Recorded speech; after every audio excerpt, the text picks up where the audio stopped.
वर्तुळाची त्रिज्या 6 सेंटीमीटर आणि वर्तुळ कंसाची लांबी 15 सेंटीमीटर आहे, तर वर्तुळ पाकळीचं क्षेत्रफळ किती?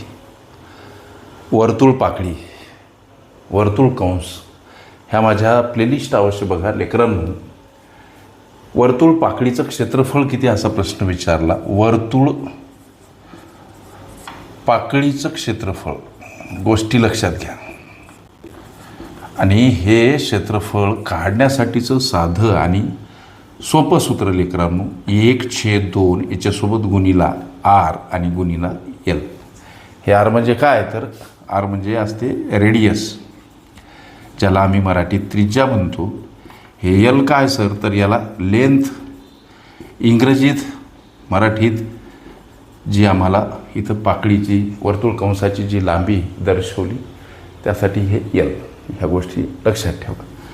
1/2 आर म्हणजे रेडियस, त्रिज्या वर्तुळाची किती 6 सर. हे सूत्र पाठ करा. हे लेंथ वर्तुळ कंसाची लांबी अर्थात किती, तर 15.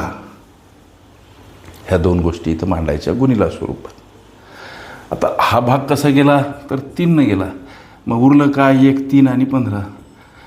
3 1 3 15 3 45.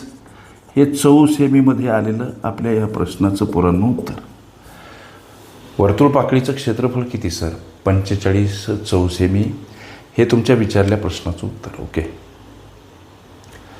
वर्तुळ पाकळी वर्तुळ कंस ह्या माझ्या प्लेलिस्ट अवश्य बघा. त्यामध्ये विविध स्पर्धकांनी विविध अंगांनी विचारल्या संभाव्य अशा असंख्य प्रश्नांचा सराव तुम्हाला करता येईल. ओके.